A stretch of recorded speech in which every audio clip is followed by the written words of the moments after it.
And I don't care about your past neither. A lot of times women think guys care. I don't. I was on a date once. Girl told me that before me, she used to date former New York Giants all-star wide receiver, Odell Beckham Jr. And then she was like, but I hope that doesn't change anything for you. And I was like, I'm cool. But if you used to date a professional athlete before dating me, a lot of shit is gonna change for you. Things are gonna be different now.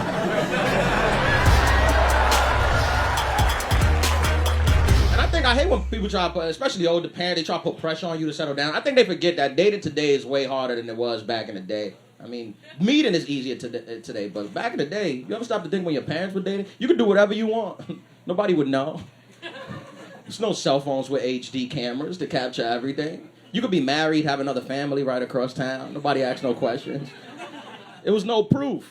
Even if you got caught red-handed, somebody happened to have a big-ass camera on them and they took a picture of you, you'd have 2 weeks before that picture even got developed.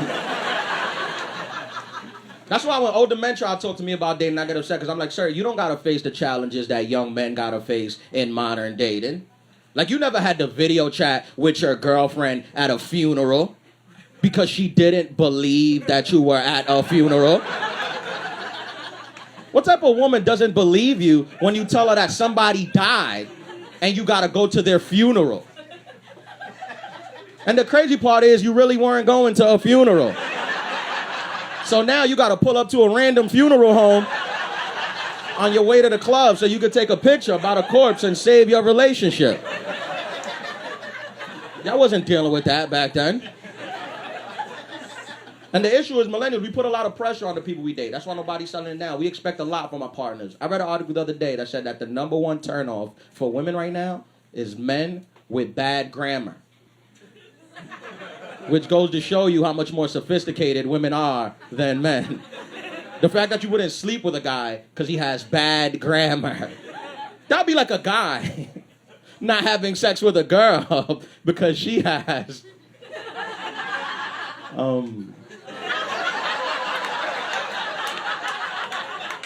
I can't even think of a real reason not to sleep with somebody. Guys don't care about grammar. I asked one of my boys, I was like, yo, you care about a woman's grammar? He was like, what do you mean? Like her period? I was like, never mind. Both my parents are actually immigrants from the Dominican Republic. That's a Latin country in the Caribbean. So technically, I'm Hispanic, but nobody ever believes me. Especially white people. When I tell them I'm Hispanic, they're like, Ian, but you don't look Hispanic. Like, are you sure you're not a little bit African American? And I hate that question. Am I sure? First of all, I think that's offensive. And second of all, of course I'm not sure. I know what I look like. I'm just as confused as you are. If you're looking for it, though, the politically correct term for me right now is actually African Latino. And if you've never heard of that, basically, we're like the next big thing. Yes, they compare us to Bitcoin in 2011. It's like, invest now, because the stock is going up, you know?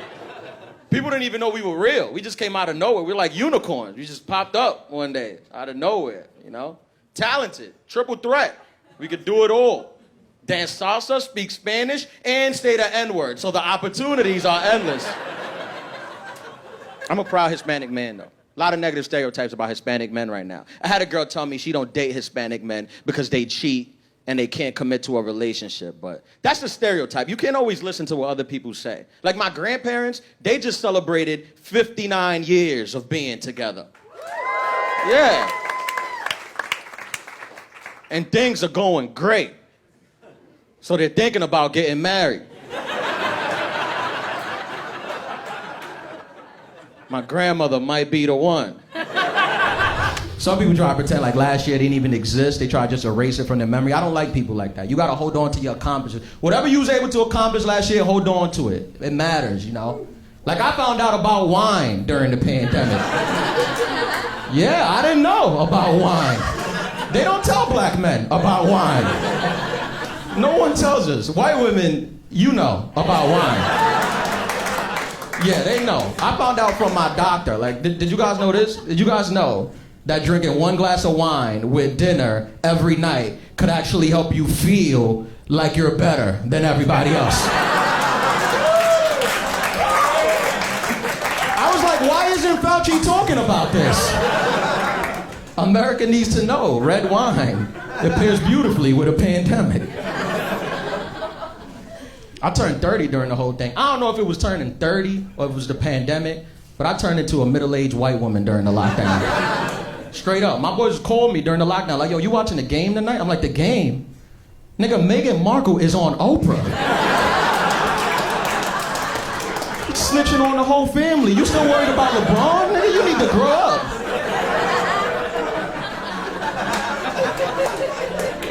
The game.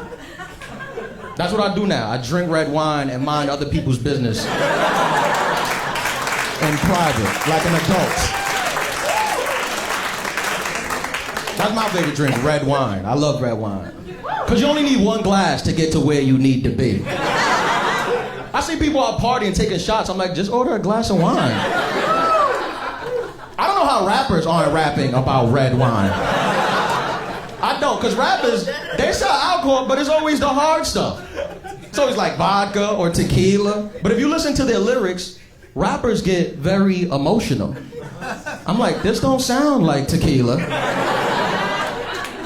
Every rap song is always the same thing. It's always, I'm better than you, I'm tougher than you, I got more money than you. I'm like, nigga, you been drinking Malbec. Because that is exactly how I feel when I'm scrolling through Instagram in my boxers on a Friday night. So, I know what you mean, Gucci man, I get it. I was raised too old-fashioned, that's my problem. Like, my parents been together a long time, my grandparents together a long time, so I think I'm too much of a gentleman. Like, I don't apply to modern dating, because I'm too nice. You can't be too nice in modern dating. Like, I was on a date recently, I took this girl out. First date, I took her out, and the bill came, and the bill was $265. And I paid it. I paid it because I'm a gentleman. And I'm not the kind of guy that thinks if I take you out and spend $265 on you, then you owe me sex. But mainly that's because I don't think sex is worth $265. I'm the kind of guy, if I take you out and spend $265 on you, now I think you owe me money. Like, even if she wanted to, I wouldn't have sex with her that night, because I don't want her to confuse that for payment. I don't want her walking around thinking we're even. It's like, miss, you owe me $145. Do you have Venmo, or who do you bank with? I got involved in the stock market last year. That was a big deal for me. I'm a stockholder. Thank you. I don't know if you guys are doing as well as I'm doing, but if you save up like $37, you could buy stock in a company. I bought 3 because I had a really good fourth quarter last year. But you don't got to start at the top. You could just work your way up to where I'm at. And I see some young people in here. I don't know how much y'all know about finance, but I'll teach you guys this. When you buy stock in a company, you actually become part owner of that company. So I'm not trying to sound like I'm better than anybody else here, but I'm not just a comedian. I'm also part owner of Delta Airlines. Oh, thank you. Look, that's fine. I appreciate it. Listen, y'all don't gotta clap. It's cool. I'm not one of those arrogant CEOs. I don't need that type of acknowledgement from anybody. To be honest, I don't even like to talk about it. I swear to God, you wouldn't even know unless you check my resume, LinkedIn, or Tinder. That's the only place I talk about it. I tell you guys the truth, I don't even think Delta told the employees yet. I don't think the employees know who I am. I'm serious, I was flying back home from Chicago, and I got my boarding pass, and I was sitting in zone 3. I was like, zone 3? This is weird. But I was like, you know what? I'm not gonna make a big deal about it. I guess it's just gonna be like an undercover boss type of situation. I'm gonna get to see how my employees work, you know? I didn't make a big deal. I didn't try to fire anyone or anything like that. But I did try to board the flight early. When I got to the gate agent stopped me. Could you believe she stopped me? She didn't know. She didn't know who I was. She was like, sir, we did not call your zone yet. And I was like, miss, you must not read your emails, but I own $111 worth of this company, so I'll get on whatever the hell I want, Bridget. I'm always in a good mood. That's kind of my thing. Like, I'm always happy. I'm always very positive. People think it's weird. A lot of people ask me, like, yeah, you're never angry. Are you in therapy? Like, how come you're never angry? I don't do therapy. This is how I deal with my aggression. You guys can try it if you like. Before I leave my house, I like to listen to at least 45 minutes of gangster rap music. That's black people therapy. That's how we work on our issues. Something about gunshots and police sirens. It's like a white noise machine for us. Makes us feel centered, you know?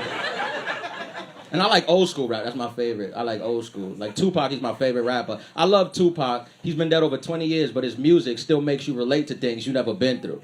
Stuff you never experienced. You hear Tupac talk about it. You're like, yeah.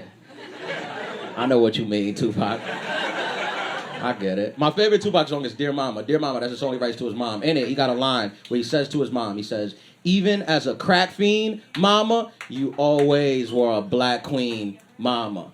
And I don't think my mom's ever tried crack. But that did not stop me from writing those lyrics on her Mother's Day card.